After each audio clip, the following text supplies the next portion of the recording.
자, 종이로 받으신 요 도면은 요거는 사실 싱기버스에서 온 그 파일을 간략하게 제가 치수만 대충 찍어본 상태입니다. 요거를 실제 출력을 하면 문제가 좀 생겨요. 이 틈새로 리트럭션 때문에 실밥들이 많이 엉켜 붙어 있습니다. 이거를 실제 출력하고 난 다음에 요 종이가 요 사이에 들어가야 될 거 아닙니까? 그죠? 종이가 요 사이에 들어가야 되는데 여기에 필라멘트가 이동만 하는 구간에서 실밥들이 생기더란 말이에요. 그래가지고 종이를 요 사이에 끼우지 못해요. 그렇다고 뭐 칼날을 넣자니 카타칼도 잘 들어가는 공간이 안 되고 그런 문제가 있어서 요거를 좀 편집해서 솔리드웍스에서 편집해서 새로 만들어 보도록 할 거예요. 자, 우선은 이 형상을 전체적으로 관찰해 보면 바닥판이 하나 있죠. 바닥판을 정면 평면에서 만들어서 올릴게요. 바닥판을 정면 평면에서 만들어 올릴 건데 요거 두께가 2.10 요런 식으로 치수가 나오는데 소수점 이하 자릿수가 사실은 더 있습니다. 그래서 이거 같은 경우는 한 3mm 정도로 뭐 그렇게 바꿔도 돼요.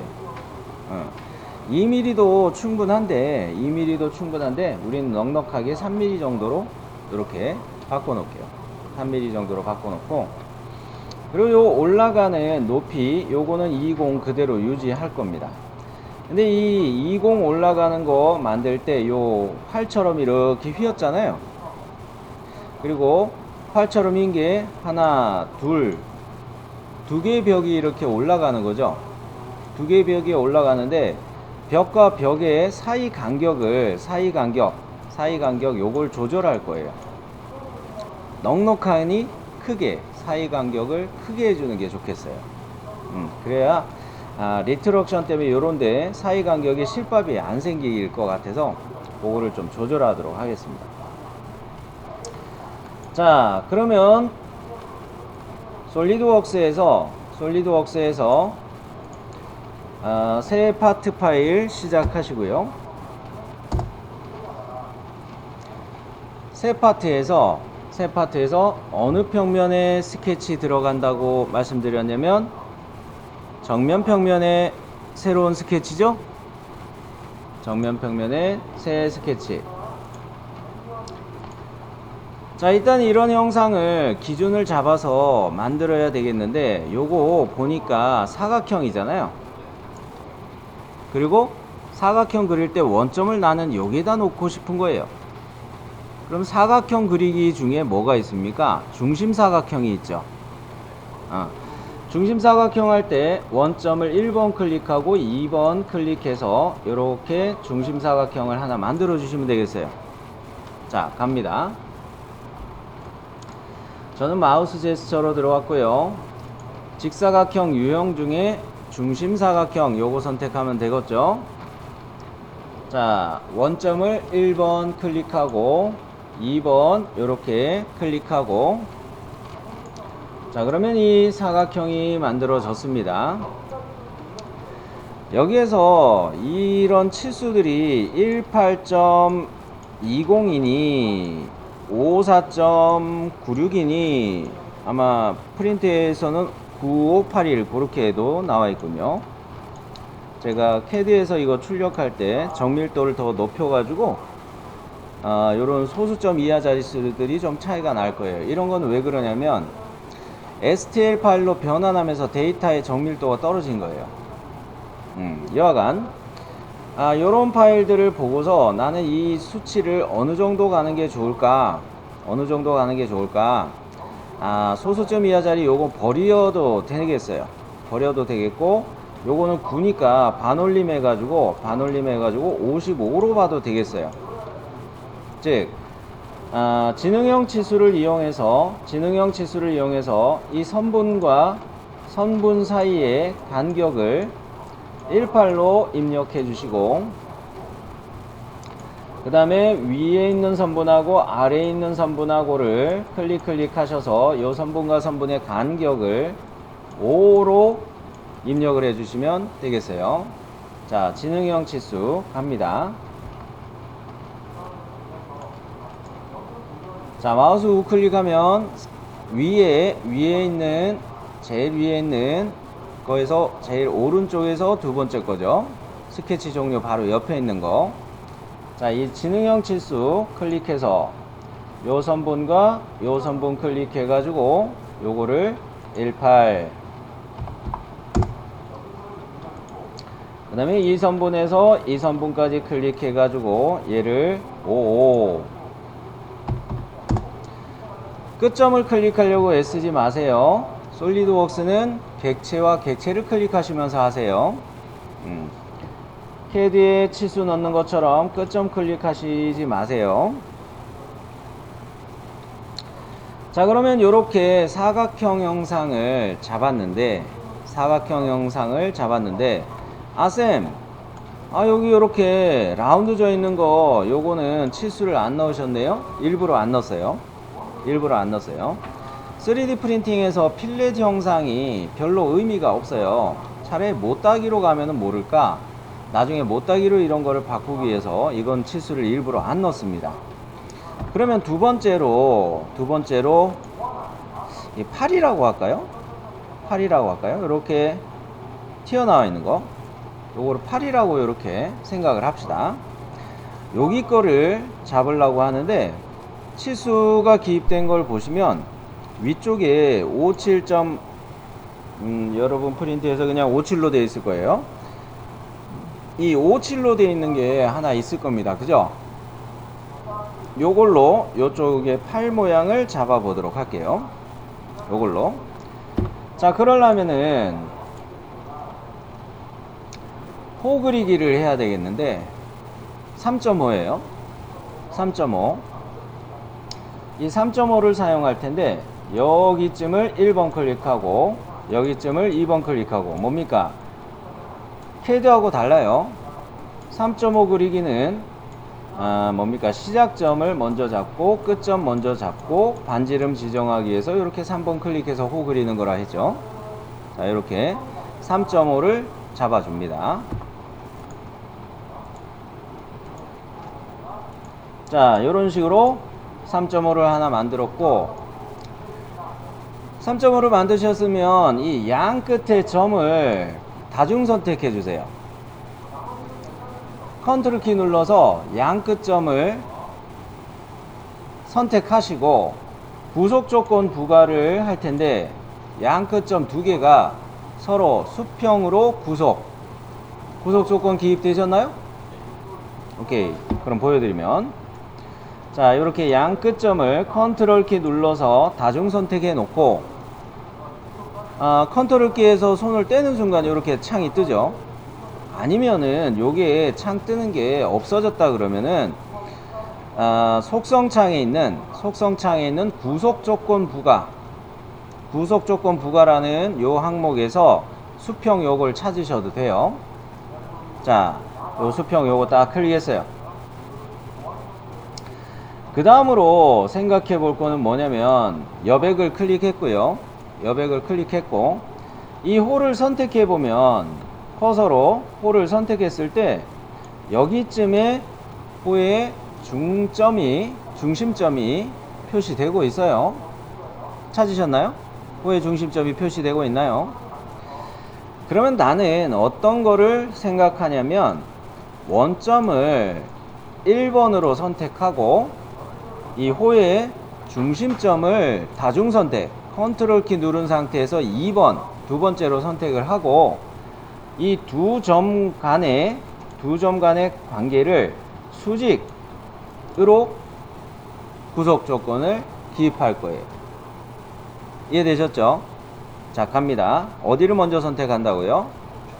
원점, 디자인 트리에서 원점을 먼저 선택하고 중심점을 다중 선택 두 번째로 선택하는 거예요. 자, 먼저 디자인 트리에서 원점을 클릭했고 컨트롤 키 누르고 호의 중심점을 두 번째로 선택하는 거예요. 자, 컨트롤 키에서 손을 뗐고 이렇게 팝업 창이 떴을 때 나는 수직을 찾았어요. 또는 속성창에 구속 조건 부가에 있는 수직을 쓰셔도 돼요. 자, 이렇게 맞췄어요.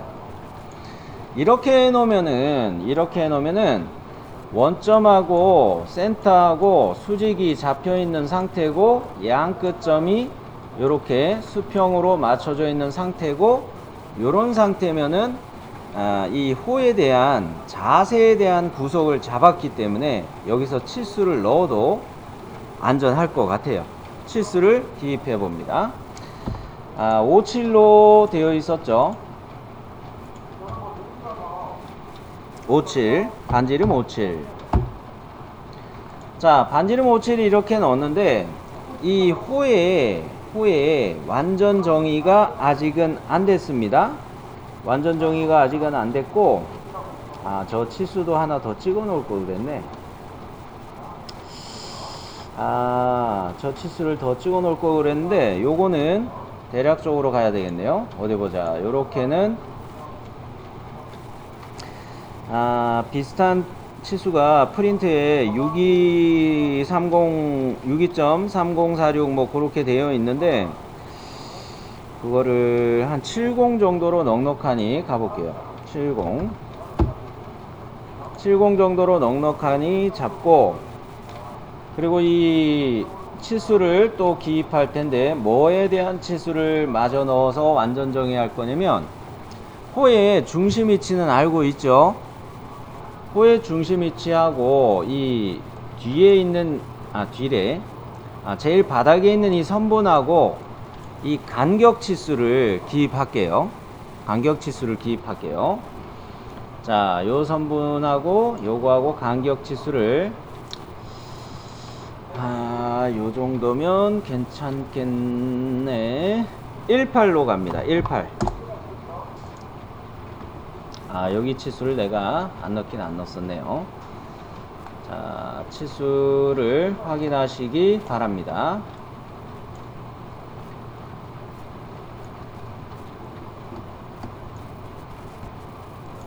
자, 그러면은 이어서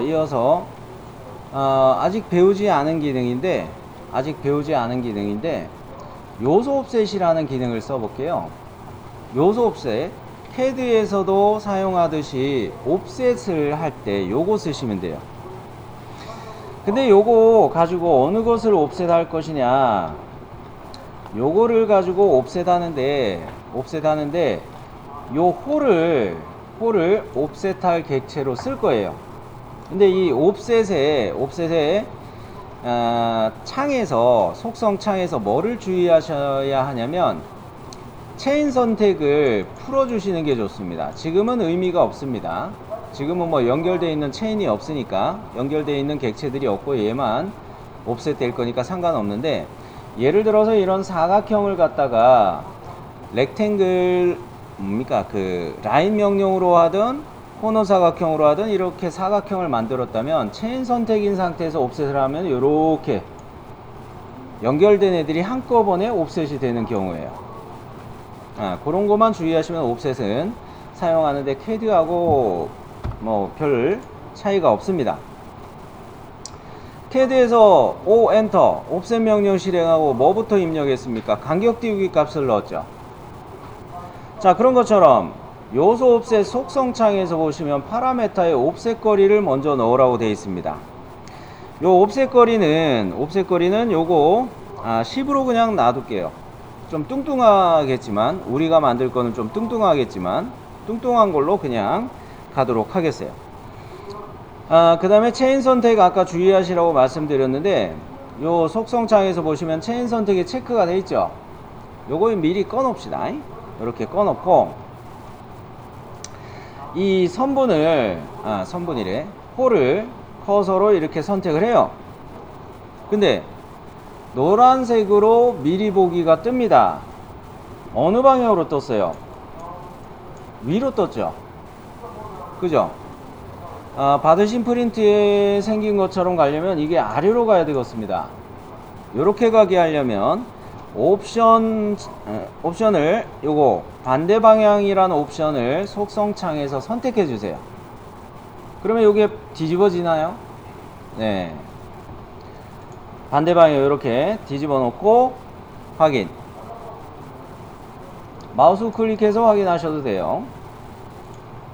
자, 그러면 이렇게 아래쪽으로 이 옵셋이 적용이 됐고, 옵셋 적용된 치수는 가운데, 객체의 가운데쯤에 이렇게 10이라는 치수가 떠 있죠.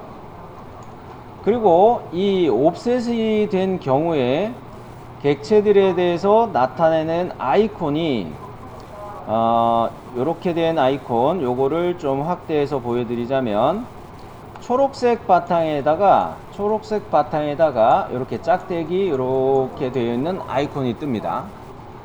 이런 구속 아이콘으로 표시되는 게 옵셋이 들어간 객체예요.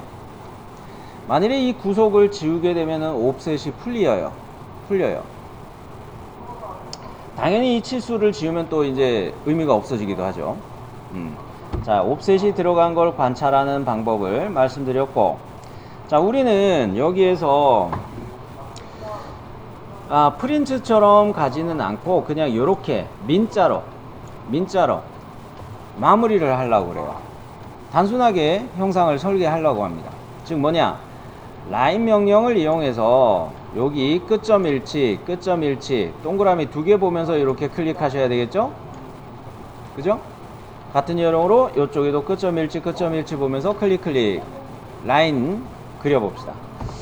마우스 제스처를 사용할 거고요.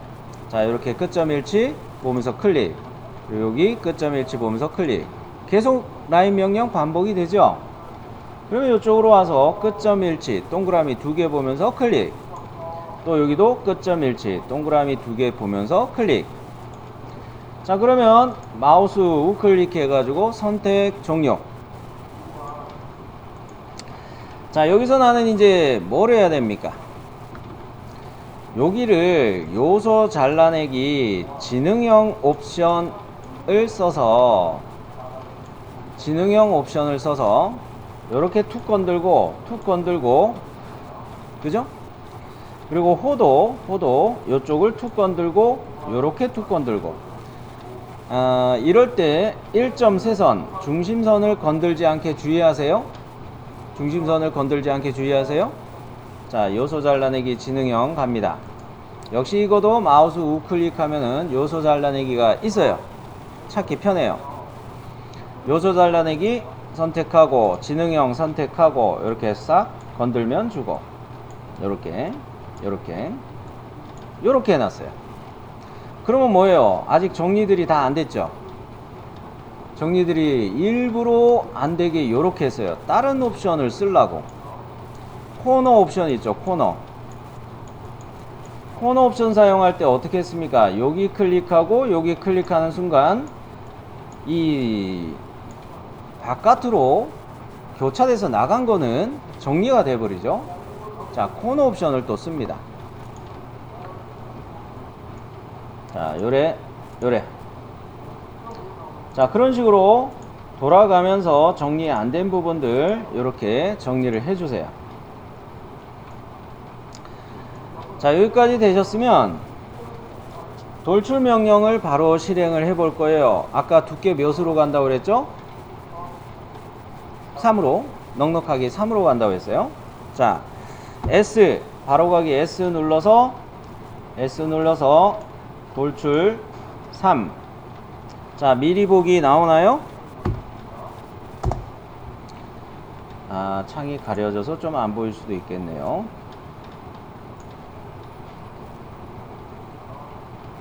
자, 보면은 블라인드 형태이고 방향 1의 옵션은 블라인드 형태이고 돌출의 깊이 값은 3.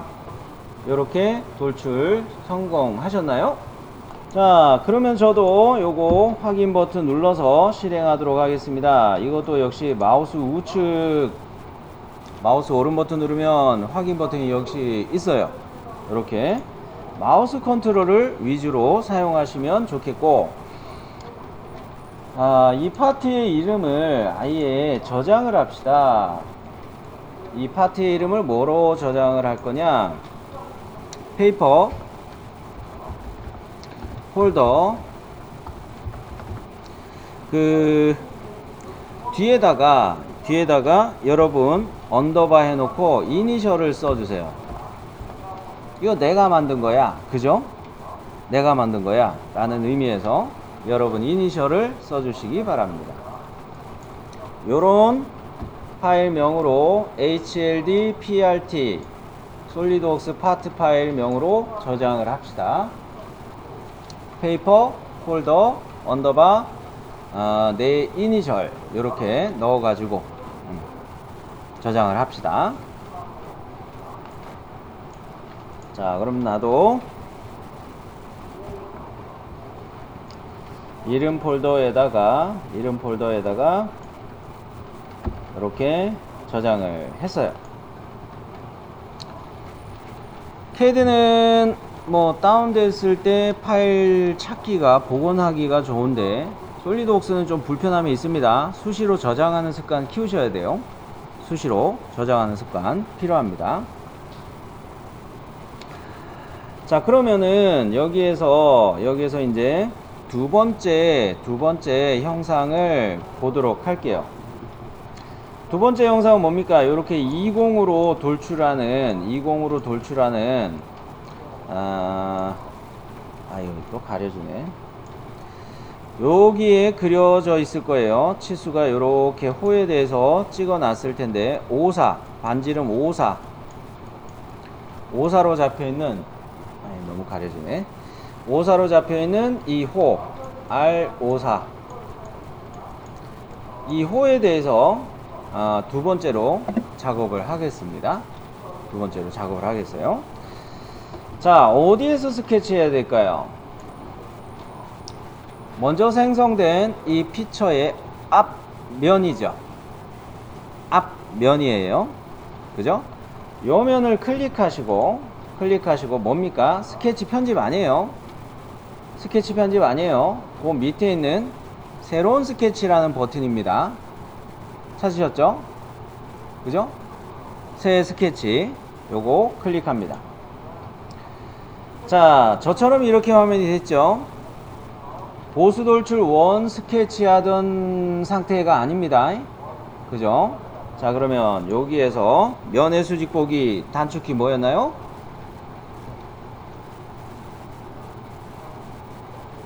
컨트롤 8. 이제 슬슬 외워지도록 자꾸 반복을 해드릴 거예요.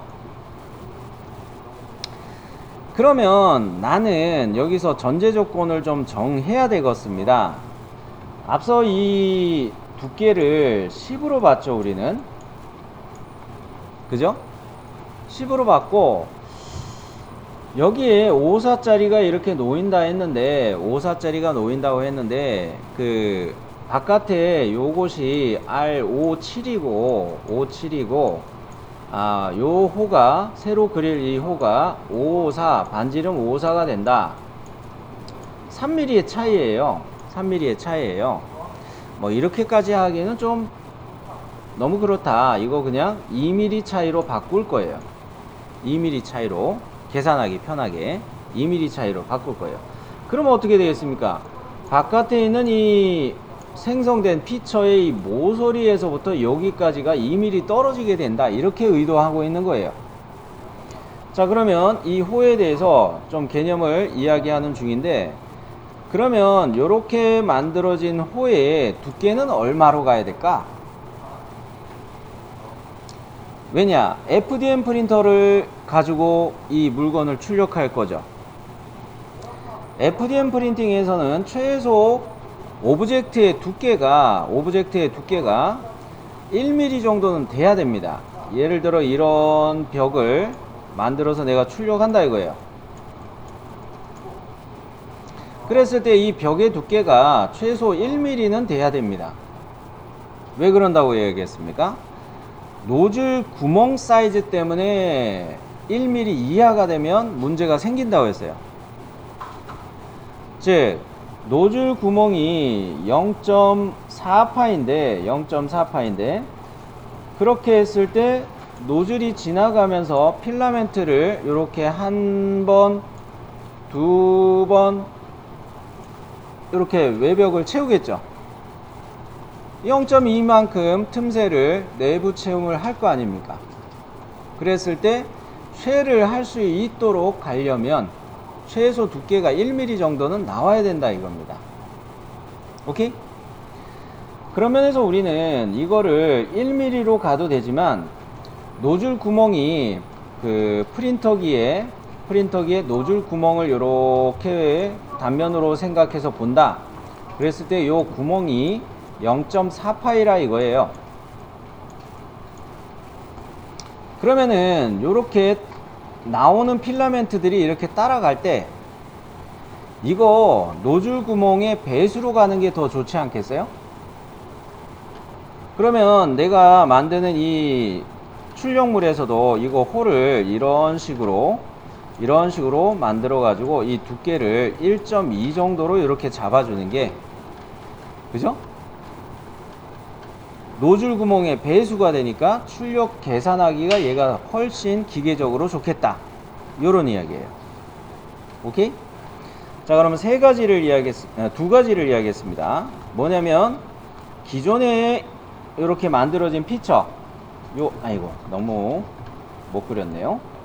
이렇게 만들어진 피처의 반지름보다 2mm 정도 들어간 R55짜리 홀을 잡을 것이고, 이거에 대해서 또 두께를 1.2짜리로 잡아가지고 3D 프린팅으로 출력할 때, FDM으로 출력할 때 두께가 잘 나오도록 이렇게 계산을 해주자, 요런 이야기였어요. 그러면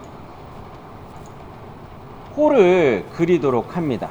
이제 홀을 그리는데 주의하셔야 될 거는 뭐냐면, 이 3.5를 사용할 때 일부러 바깥에서 잡을게요.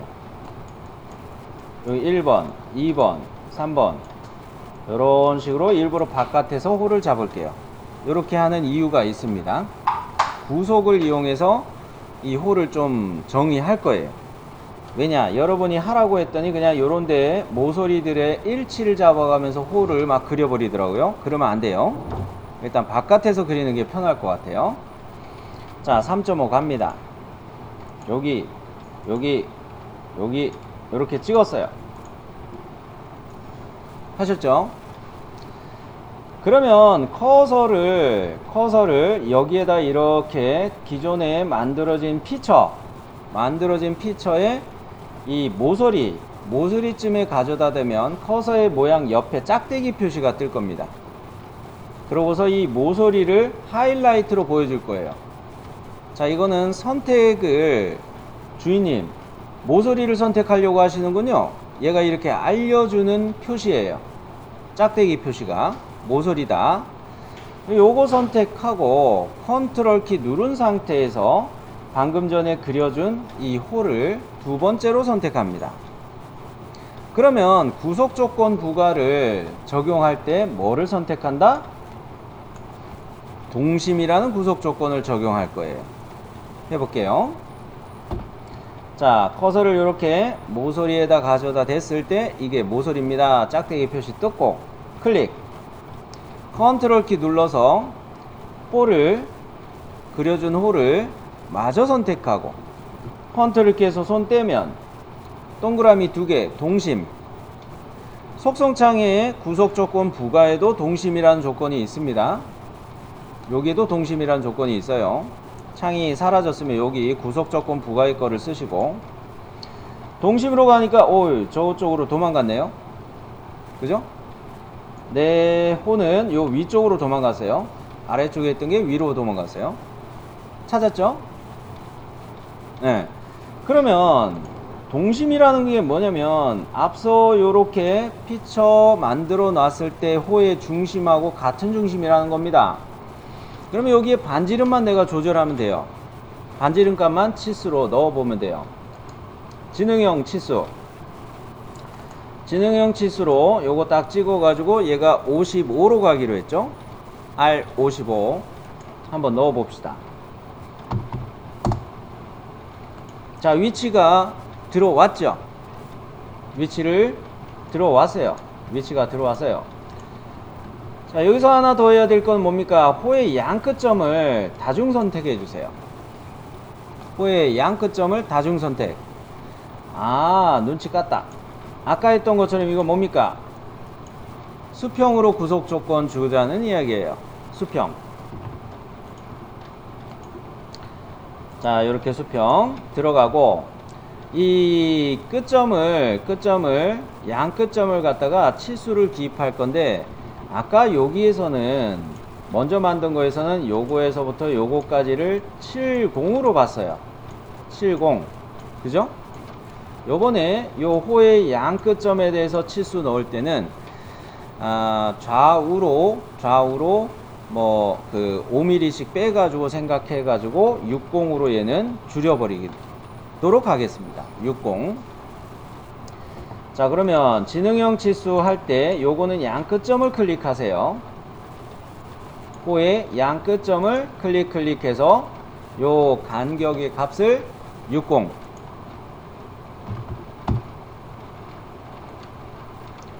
자, 그러면 여기까지는 했고, 화면을 조금 확대할게요. 앞서 이 호에 대해서 이야기를 하면서 요게 요쪽으로 갈 두께를 몇으로 해야 된다 결정을 했죠. 1.2. 그죠? 옵셋 명령을 쓸 때 옵셋 간격 값을 1.2로 잡고 이 방향으로 호가 옵셋되게 가겠습니다. 자, 요소 옵셋. 먼저 뭐부터 바꿔요? 옵셋 거리. 요 값을 먼저 바꿔야 되죠. 1.2. 그 다음에 호를 한번 클릭해 봅니다. 아, 방향 마음에 안 드네. 반대 방향. 자, 1.2에다가 반대 방향 요거 사용해서 옵셋이 요쪽으로 생기는지 보세요. 하셨나요? 자, 그리고 확인. 자, 확인해 놓고 하나 더 해봅시다. 아, 요거 암산하기가 좀 어렵긴 한데 그냥 갑니다. 암산 뭐 하지 말고 단순하게 할게요. 옵셋된 객체를 또 옵셋할 거예요. 또 옵셋할 건데 1.2로 옵셋된 요거를 이번에는 요쪽으로 3mm 옵셋을 할게요. 3mm로 옵셋 할게요. 자, 그러면 해볼게요. 3 그래 놓고 여기를 클릭하니까 아이, 미리 보기가 이상한 대로 나왔네. 반대 방향 됐습니까? 네, 확인. 자, 그러면 이거는 3mm로 옵셋이 됐는데 방금 3mm로 옵셋이 됐는데 얘를 이쪽으로 또 얼마 옵셋을 할까요? 1.2 두께로 가겠습니다. 자, 그러면 요소 옵셋 1.2. 자, 여기 클릭해서 반대 방향 이렇게 뒤집어 놓고 확인. 반대 방향을 주로 써야 되겠죠. 그러면 뭡니까? 요 양 끝점들을 이용해서 선을 닫아주면 되겠어요. 그죠? 여기까지 왔으면 거의 다 왔습니다. 자, 그러면 저도 이걸 라인으로 이제 마무리를 할 텐데, 요렇게, 이거 잘못 시작했다. 자, 이렇게 끝점 일치 보면서, 끝점 일치들 보면서 요거 클릭 요렇게 했어요.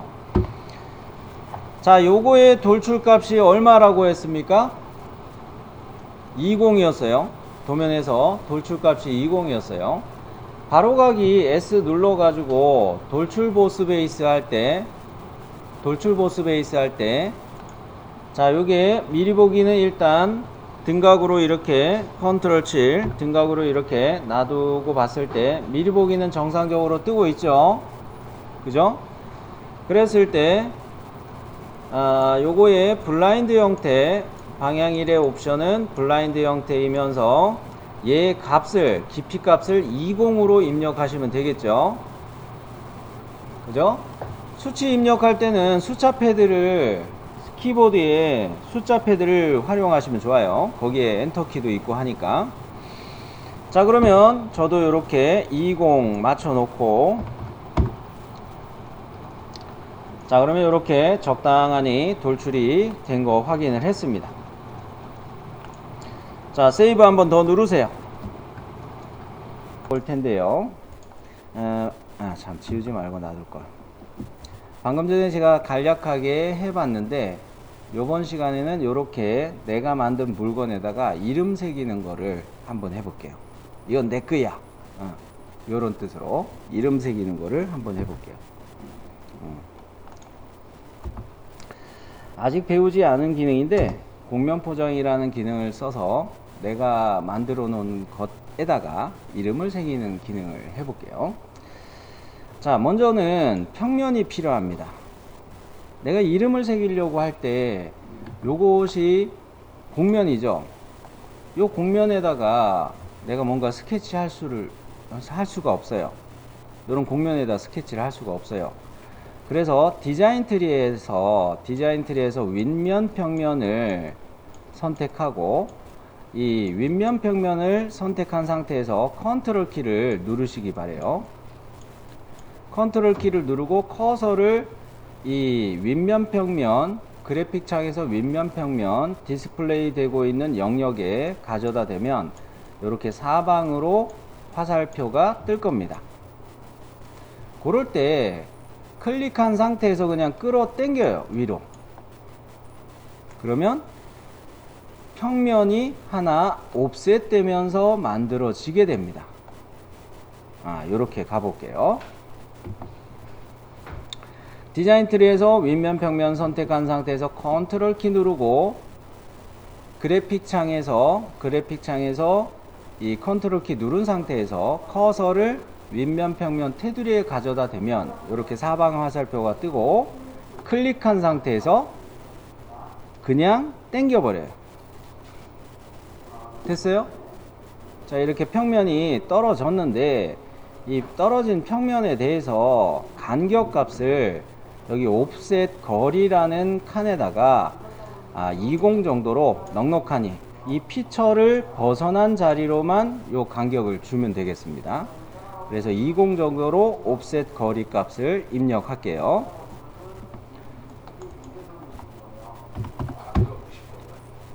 그렇죠. 자, 요렇게 됐으면 다 평면이 만들어졌나요? 확인 버튼 누를게요. 확인. 자, 그러면 평면 1이라는 게 저는 평면 2로 떴지만, 여러분은 요 만들어진 평면 요거 이름이 1 요렇게 돼 있을 거예요. 그러면은 이때 여러분이 스케치 들어가기 위해서 이 평면 1을 선택해야 되는데, 이 평면을 클릭하고 스케치를 선택하는데 요거 잘못할 경우가 많더라고요. 그래서 어떻게 하는 게 좋으냐, 디자인 트리에 있는 평면 1 요거에서 마우스 우클릭 해 가지고 새로 스케치를 선택하세요. 그러면 스케치 모드로 들어가죠? 그죠? 그렇죠. 나는 두 번째로 만들어서 평면 2로 뜨는 거고, 여기서 마우스 우클릭 해가지고 스케치 선택 들어오셨죠? 컨트롤 8 면의 수직 보기. 이렇게 면의 수직 보기 들어와서 나는 그래픽 창에서 평면 2, 내 거는 평면 2인데 여러분은 평면 1이고, 요게 디스플레이 안 됐으면 좋겠어요. 그죠? 걸리적거릴 거예요. 그래서 디자인 트리에서 평면 요거에서 마우스 우클릭 해 보세요. 요 평면에서 디자인 트리 요 평면에서 마우스 우클릭하면 눈동자 아이콘이 하나 있을 겁니다. 그죠? 이 눈동자 아이콘을 클릭하는 순간 요게 숨기기가 돼 버려요. 숨기기. 자, 요거 합니다. 그러면 그래픽 창에서 평면이 디스플레이 안 되죠. 그죠? 요게 준비였고, 그리기 도구 중에 중심선이라는 거 있죠? 선 밑으로 내려가는 화살표 요거 누르면 중심선이 있을 겁니다.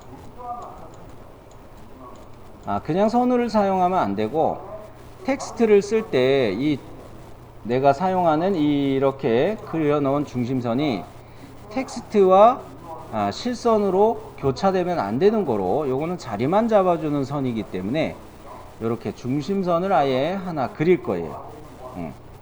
그러면 중심선을 제가 미리 그려놓은 것처럼 이런 식으로 첫 점, 두 번째 점 이런 식으로 딱 클릭해 주세요.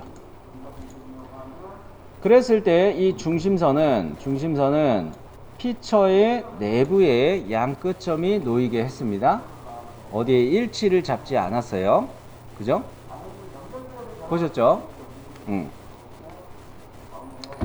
그러면 나는 여기에다가 치수를 넣어서 정렬을 하고 싶으나 그것까지는 뭐 신경 안 써도 되니까 요렇게 중심선하고 이 간격이 어느 정도 벌려져 있기만 하면 돼요. 제가 띄워놓은 화면의 간격 정도 요렇게 띄워주시면 되겠어요. 자, 우리가 처음으로 이 A라는 아이콘을 이용해서 문자를 스케치해서 사용해 볼 거예요. 자, 요거 클릭하시고요. 자, 문자 스케치라는 속성창이 떴는데 곡선으로 요것을 선택해 주세요. 텍스트를 정렬할 곡선으로 얘를 선택해 주세요. 이렇게 선택했어요. 그리고 맨 밑에 창이 좀 그러겠다. 이렇게 내려가서 보시면 문서 글꼴 사용이라는 옵션이 있습니다. 요거는 마치 캐드의 문자 스타일처럼 현재 문자 스타일에 영향을 받고 그 글꼴의 문자 높이나 그런 거에 영향을 받기 때문에 문서 글꼴 사용 체크를 풀어주세요.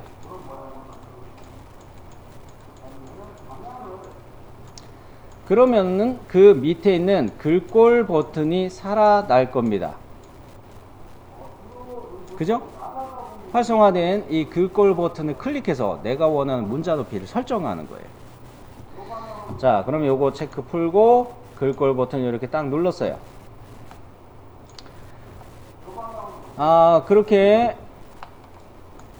글꼴 선택이라는 대화창에서 센트릭 고딕이 솔리드웍스에서 기본 글꼴로 잡혀 있는데 요거는 그대로 놔두고요. 그 옆에 글꼴의 유형 굵게 있죠. 굵게로 선택하시고 높이 단위는 10mm로 잡을게요. 10mm로. 자, 그러면 굵게에다가 요거는 10 엔터 안 했습니다. 일부러 다른 창을 클릭했어요. 10을 입력하고 난 다음에 굵기라는 요 버튼을 다시 클릭해 버렸어요. 엔터 해버리면 이 글꼴 선택이라는 대화창이 닫히기 때문에 엔터를 일부러 안 눌렀어요. 그러면 이렇게 글꼴 버튼 누른 상태에서 요것을 조절을 해 놨고 여기까지가 그 문자의 스타일을 내가 좀 편집을 한 거예요. 내가 사용할 여기에 글꼴만 편집을 한 거예요. 확인. 그래놓고 보시면은 텍스트라는 요 창에 커서를 클릭해 주고요.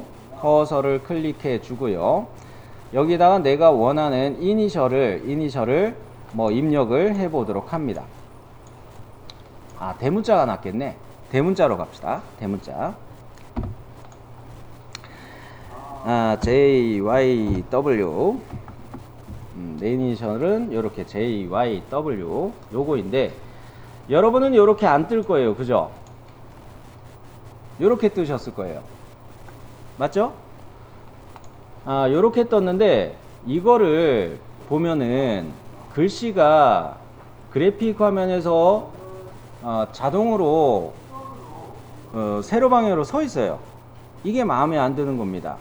이거를 바꾸는 것이 요거예요. 요거 정렬하는 버튼을 보는데 이 중에서 곡선에 대해서 뒤집는 요 아이콘을 선택해 보세요. 요렇게 아이콘 클릭했어요? 그러면 여기 이렇게 뒤집어졌죠? 그죠? 그런데 얘가 이쪽에서 이렇게 읽어 올 거란 말입니다. 물체가 지금 뒤집혀서 그래요. 이쪽으로 읽어 와야 되는데, 그러려면은 또 옆에 아이콘들 보면은 B, A, 참, 이렇게 아니지. 이렇게 되어 있는 아이콘이 있을 거예요. 찾으셨어요?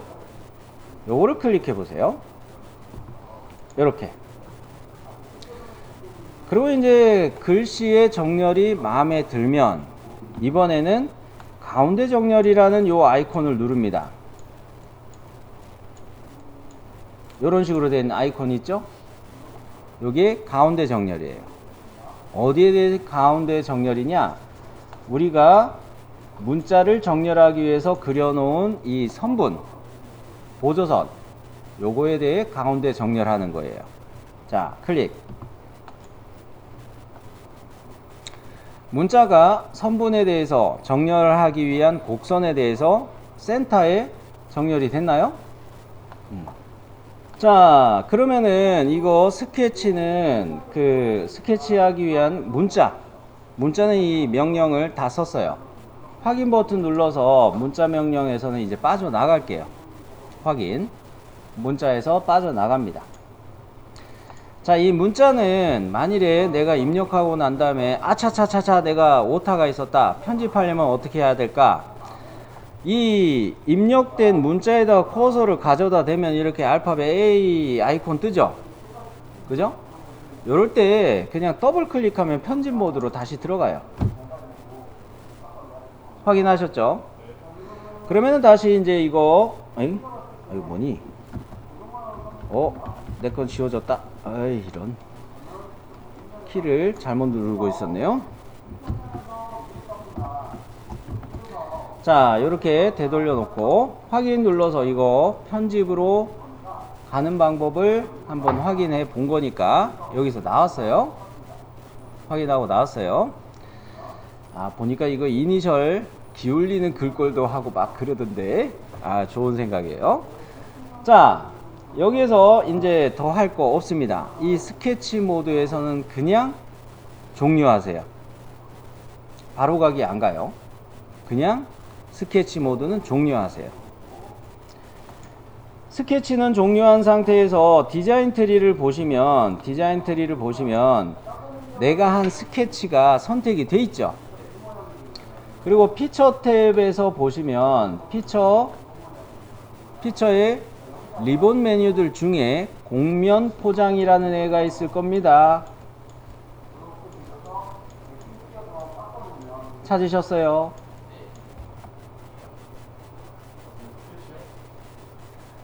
피처 탭. 이 스케치가 선택된 상태가 전제 조건이에요. 스케치를 미리 선택한 상태에서 곡면 포장을 들어가는 겁니다. 자, 해볼게요. 이렇게 클릭하고 저처럼 휠을 이용해서 살짝 돌렸다가 컨트롤 7 등각으로 한번 놔두세요. 자, 한 번 더 잘 보이게 저는 확대하는 중이고요. 자, 여기에서 포장 변수가 있는데 볼록이라는 거는 엠보싱, 즉 돌기처럼 글씨가 튀어나오게, 곡면에서 튀어나오게 하는 것이 볼록이에요. 오목은 무엇이냐? 음각, 글씨를 음각으로 파내는 거죠. 볼록은 양각이라 할 수 있고 오목은 음각이라 할 수 있고, 스크라이브는 곡면의 글씨 외곽을 따라서 면을 따주는 거예요. 이런 거는 좀 뭐 기회가 되면 사용하시도록 하시고, 오늘 우리가 해볼 거는 오목이라는 거를 써볼 거예요. 자, 일단 오목이라는 거를 선택한 상태에서 이거 뭡니까? 반대 방향 이런 거 체크를 한번 눌러 보세요. 아무것도 안 생기죠? 아무것도 안 생겨요. 체크를 풀었고, 여기서 파랗게 선택을 해달라고 하는 부분이 있죠. 곡면 포장 스케치면, 즉 스케치한 거를 갖다가 새길 면을 선택해 달라고 여기가 파랗게 되어 있는 거예요. 나는 이 면을 클릭해서 선택해 볼 거예요. 선택해 보세요. 뭐가 미리 보기 나오죠? 야, 이거예요. 이건데 자, 요렇게 된 상태에서 클릭한 상태에서 보면은 아래로 내려가는 화살표가 여기 조그맣게 있을 겁니다. 그러면 이상한 거예요. 자, 이렇게 우리는 글씨를 그 곡면 포장에 오목이라는 거를 쓸 건데, 여러분이 보고 있는 이 그 깊이 값이 1로 되어 있을 겁니다. 1로 되어 있을 건데, 여기서 1이라는 의미는 뭐냐면 선택한 면에서부터 얼마의 깊이로 파고 들어갈 것이냐, 이거를 이야기해요. 선택한 면에서 1mm 해버리면은 이게 뚫리는 게 아니에요. 뭡니까? 요 피처의 두께가 1.2mm로 갔었죠. 0.2mm가 남아요. 그리고 뒤에도 이렇게 벽이 하나 더 있죠. 얘네까지 쭉 관통하게 생각하고 있습니다. 그러려면은 이거 계산하고 뭐 자시고 떠나가지고, 사실 1.2에다가 3 띄고 또 1.2에다 하고 이거 다 더하면은 뭐 2.4에다가 3에서 5 정도 이상 6mm 정도 가도 되는데, 저는 그냥 넉넉하니 10mm로 갈게요. 관통할 수 있도록. 자, 이 면에서부터 10mm로 관통을 한다, 이렇게 입력을 하고 엔터. 그러면 어떻게 됐습니까? 뒤에 면도 뚫렸죠. 되셨나요? 네, 세이브 한번 눌러 주시고요.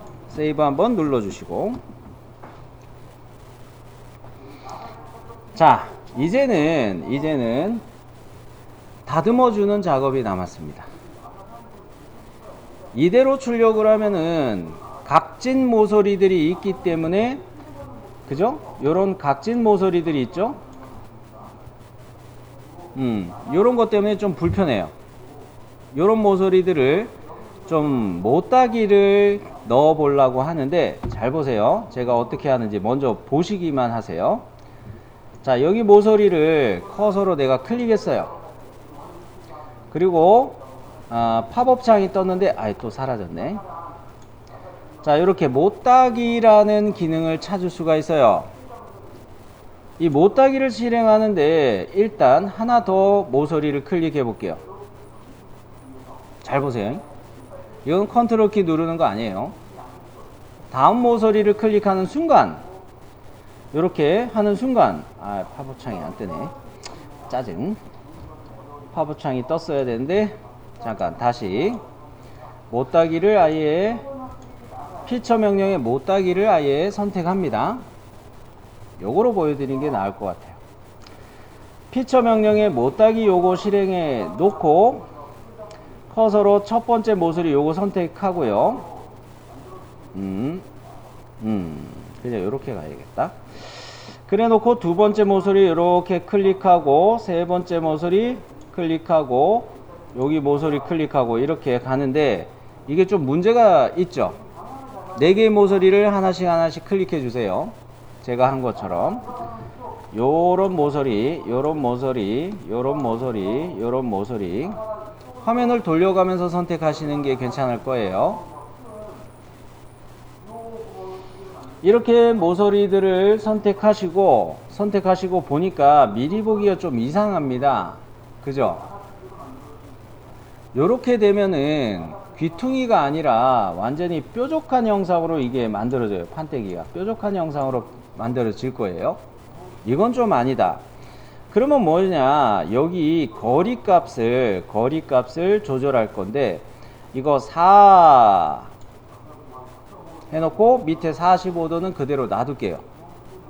즉 45도 못따기를 가는데 거리값을 4로 조절하면은 요게 요런 식으로 바뀔 겁니다. 그랬을 때 이 거리값 4를 입력하는 것은 요런 의미가 되는 셈이고요. 이 기울어지는 기울기가 45도가 된다, 요런 의미예요. 무슨 말인지 아시겠죠? 자, 그래서 거리 입력하는 값에다가만 4를 넣어줍니다. 그러고 보니까 좀 마음에 들어, 그죠? 그런 면에서 우리는 이렇게 못따기를 가는 게 낫다고 이야기하는데, 사실 이거를 STL로 넘길 때 파일을 STL 파일로 나중에 변경할 거거든요. 변경할 건데, STL 파일로 변경하는 순간 여기 요 라운드로 된 원변 도면, 알져 있는 이 도면이 이게 STL로 넘기는 순간 면을 쪼개요. 라운드진 면을 쪼개요. 그래서 뭐가 되냐면 이렇게 쪼개서 면으로 나와 버려요. 즉 요것이 어떻게 변경이 되느냐, 짧은 선 이 연결이 되는 이런 메시들로 분할이 돼요. 메시라는 개념인데 조각면들로 나눠지는 겁니다. 그러면서 라운드가 의미가 없다고 이야기하는 거예요. 이따가 미리 보기 화면을 보면 이게 무슨 말인지 더 이해가 될 거예요. STL로 변경할 때. 그러면서 이렇게 쪼개진 면들로 이렇게 나눠지느니, 여기를 그냥 단순하게 못따기로 가면, 이런 식으로 못따기로 가면 이거는 하나의 메시로 분할되기가 너무 좋아요. 이렇게 못따기 면의 경우는 이렇게 분할해 가지고 이 메시가 두 개, 삼각형으로 그려지는 이 면을 메시라고 이야기하는데, 이런 식으로 만들어지기가 좋아요. 그래서 우리는 못따기로 적용하는 게 좋겠다로 변경한 겁니다. 그러면서 필요한 부분을 더 보도록 할 텐데, 일단 요거 4개는 못따기 4 곱하기 45도 못따기로 일단 실행을 할게요. 자, 그런데 요쪽은 10mm의 폭이었기 때문에 아까 한 것처럼 4mm 못따기를 가면 이것도 너무 날카로워져요. 그렇기 때문에 역시 필렛 밑에 숨어있는 못따기를 또 실행하는데 거리값을 조절합니다. 이거는 2. 자, 요 모서리를 선택하고 또 이쪽하고 화면 돌려서 요 모서리하고 이렇게 쭉 선택했어요.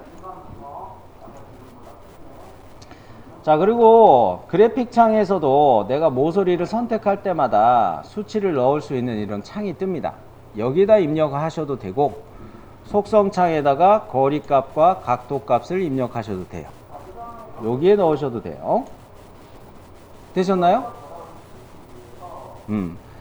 그런데 혹시 모르니까 요건 이야기 해드릴게요. 전체 미리 보기가 체크 안 된 경우도 있을 겁니다. 전체 미리 보기. 요거 하면은 내가 클릭한 모서리들을 전부 다 어떻게 실행될 거다 미리 보기 보여줍니다. 네. 요거 저랑 똑같이 됐으면 확인. 자, 그러면 요렇게 봤을 때 나는 이 각진 모서리들로, 요거 라운드가 아니고 각진 모서리들로 요렇게 바꿨어요. 요렇게 하면 G코드가 생성이 될 때, 3D 프린터의 툴패스가 생성이 될 때 단순하게 요렇게 XY 방향으로 이동하고 이렇게 출력되는 거로 조절이 돼요. 요거로 갔을 경우는 이 짧은 선들로 라운드 흉내를 내기 위해서 짧은 선들로 가기 때문에 G코드가 촘촘하게 이렇게 배치돼서 이게 좀 비효율적입니다. 메시가 분할되는 것처럼. 그리고 이제 화면을 이렇게 놔두고 봅시다. 이렇게 놔두고 보면 요 위에 이렇게 모서리들이 있죠. 확인하셨나요? 요 모서리들에도 못따기를 적용할 거예요. 총 4개 모서리인데 여기에다가 역시 못따기를 적용할 거예요. 요것도 거리값은 4로 갑니다. 4 곱하기 45도. 자, 필렛 밑에 숨어있는 못따기 거리값을 4로 바꾸고 이 모서리들을 뭐 잘 안 보이시면 화면을 확대해 가면서 이렇게 선택하세요. 저는 뭐 감으로 그냥 쭉쭉 클릭하는데 이렇게 못따기들이 적용이 되면 거리값은 얼마라고요? 4. 그리고 각도는 45도. 4개의 모서리 제 미리 보기처럼 이렇게 나왔나요? 이렇게 못따기 넣는 이유는 뭐예요? 여기가 너무 날카롭게 되어 있으면 종이 꽂을 때 종이가 걸려서 잘 안 들어가기도 하고 종이 일부분이 툭 걸려가지고 찢어질 수도 있죠. 그죠? 그래서 부드럽게 들어갈 수 있도록 요거는 못따기 4 곱하기 45도를 이렇게 해준 겁니다. 확인. 자, 그러면 한 번 더 세이브. 이제는 여기까지는 그 뭡니까 디자인 소프트웨어에서 디자인 소프트웨어 중에서도 솔리드웍스 3D CAD 프로그램에서 지금 그 형상을 만든 거죠. 요 3D 프로그램에서 형상 만든 것을 3D 프린팅으로 가기 위해서는 큐라와 같은 슬라이서에서 열기 위해서는 STL 파일로 이걸 변환을 해야 돼요. 이 STL 파일로 변환을 하는데 STL 파일로 왜 바꾸느냐? 3D CAD 소프트웨어들에서는 주로 STL이나 IGS나 STEP나 이런 확장자들로 변환을 하는데 파일을 다른 소프트웨어에다가 보내주기에 호환하기 위해서 이렇게 변경하는 확장자 유형들이에요. 그 중에서 STL 같은 경우는 3D 프린터 기술에서 기본적으로 사용하는 포맷이에요. 그래서 솔리드웍스로 이렇게 3D CAD에서 사용한 것들은 주로 STL로 변환해요. 그리고 맥스나 뭐 마야나 라이노나 그런 그래픽 3D 프로그램들에서는 OBJ라는 확장자로 많이 넘겨요. 이해되셨죠? 그러면서 우리는 3D CAD 소프트웨어 중에 하나인 솔리드웍스를 쓰기 때문에 STL로 변환하는데 이 STL로 변환할 때 이 메시를 분할하는 거예요. 얘네들이 메시라는 개념을 뭐라고 이야기할 수가 있냐면 3D 프린터는 알고 보면은 X, Y 방향으로 어떤 좌표로 이동하면서 필라멘트를 토출하는 노즐에서 필라멘트를 토출하는 그런 방식이에요. 그러니까 요 1번 좌표, 2번 좌표 여기 갈 때 3D 프린터의 슬라이서에서 G코드를 생성하면 여기에 X 좌표 10, 10이었다 치면 여기 좌표 20, 10 이런 식으로 얘가 이동할 거예요. 그러면서 필라멘트를 쫄쫄쫄쫄 쏴가면서 이렇게 가겠죠. 그리고 다음 좌표 이렇게 또 간단 말이에요. 근데 뭐예요? 이게 다 직선으로 움직이는 거죠. 곡선으로 이 좌표를 입력할 수가 없어요. 3D 프린터 헤드가 이동할 거를 곡선으로 이렇게 만드는 기술이 현재는 없어요. 그렇기 때문에 이 메시라는 개념은 뭐냐면 이런 곡면을 각진 메시들로 분할하는 거예요. 이렇게 각진 메시들로 분할해요. 이렇게 되면은 여기에 G코드를 생성할 때 여기서부터 여기 좌표 이동하는 거를 직선으로 이렇게 좌표 이동하는 거를 생성을 할 수가 있거든요. 그래서 STL로 변환한다는 것은 다른 말로 이야기하면 메시를 생성한다가 되는 거예요. 자, 그러면 솔리드웍스에서 다른 이름으로 저장을 하는데 파일 포맷을 뭐로 저장을 한다고요? STL이에요. 그래요. 자, 다른 이름으로 저장 들어와서 파일 형식에서 STL 요거 선택해 주세요. 파일 형식 요거 클릭해주면 리스트가 쭉 뜨는데 거기서 STL 포맷을 선택해 주세요. 찾았죠? 그러면 앞서 파트 파일 저장할 때 파일명을 그대로 쓸 수가 있습니다. 맞아요. 그죠? 페이퍼홀더 언더바 이니셜 점 stl 이런 식으로 선택이 됐어요. 그러면 여기서 옵션을 먼저 확인합니다. 처음에는 이거 꼭 확인하세요. 처음에는 한번 저장해 놓으면 그 옵션이 계속 저장이 되는데 옵션 버튼을 한번 눌러 봅니다. 어머 이게 뭐야? 옵션 버튼을 누르는 순간 내보내기 옵션이라는 게 떠요. 그죠? 내보내기 옵션에서 내가 지금 내보내려고 하는 거는 stl/amf 여기가 선택이 돼 있을 겁니다. 음영으로 좀 흐릿하게 이렇게 보일 거예요. 나는 여기서 출력 형식이 바이너리다. 괜히 아스키로 바꾸지 마세요. C 언어 프로그래밍 하는 사람들은 아스키 코드를 주로 쓰기 때문에 나는 프로그래밍 했었다 하는 사람들은 혹시 이거 아스키로 선택할까봐 바이너리로 바꾸셔야 돼요. 바이너리가 기계 언어입니다. 기계 언어예요. 언어의 방식 중에 하나인데 아스키는 절대 쓰지 마시고 바이너리 옵션인지 확인하셔야 되고, 저는 해상도 부분을 또 보고 있는데 이 해상도가 중요해요. 쌤이 그 STL 바꾼 것들은 곡면이 그래도 부드러운데 내 거는 왜 이렇게 곡면이 거친 곡면들로 이렇게 원통이 만들어질까요? 이런 거는 어느 거에서 안 했냐면 사용자 정의로 이렇게 가면은 사용자 정의로 가서 요 생성되는 메쉬를 촘촘하게 만들어주는 옵션을 안 건드려서 그래요. 자, 사용자 정의 요거 체크를 하시고요. 사용자 정의 요거 체크하시고, 그 다음에 편차를 요렇게 쭉 바를 클릭해서 오른쪽으로 확 당겨 놓으세요. 그러면은 촘촘해질 것이고, 각도에 대한 것도 바를 클릭해서 이렇게 제껴 놓으면 제가 예시로 이렇게 밑에 그려 놓은 것처럼 이게 촘촘한 걸로 바뀌어질 거예요. 그죠? 그러면 파일을 저장하기 전에 STL 정보 미리 보기 요거 체크가 저는 돼 있고요. 그죠? 요거 체크가 돼 있고, 나중에 어셈블리 즉 조립품을 갖다가 솔리드웍스에서 하나의 STL 파일로 만들기도 할 거예요. 그럴 때 쓰는 것으로 어셈블리의 모든 부품을 단일 파일에 저장, 요거는 체크되어 있는 게 맞습니다. 지금 현재 우리가 하는 거는 하나의 단품이죠.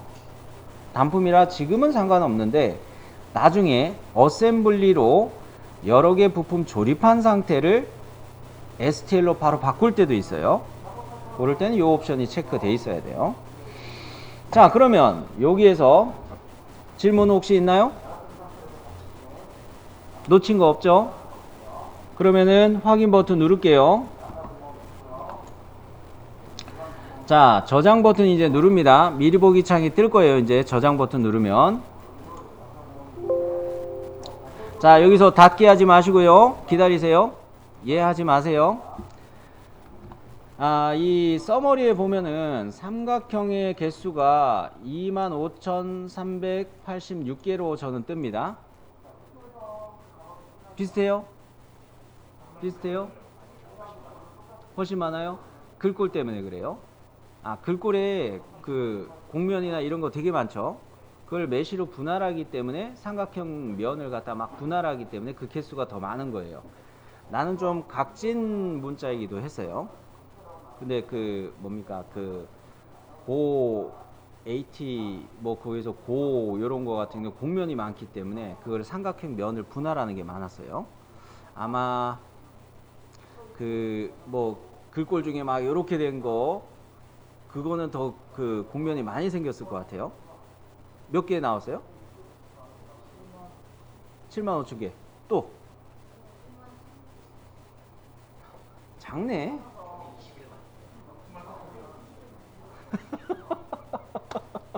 아마 글꼴들의 차이 때문에 이런 게 생길 거예요. 그죠? 글꼴 때문에. 만약에 글꼴을 안 만들었으면 우리가 글자로 이렇게 뚫는 걸 안 했으면 저랑 거의 비슷하게 나와요. 그러면서 이런 데 보시면은 이렇게 삼각형으로 이렇게 표시된 면이 보이죠? 요거는 이 면을 갖다가 여러 개의 삼각형으로 쪼개는 거예요.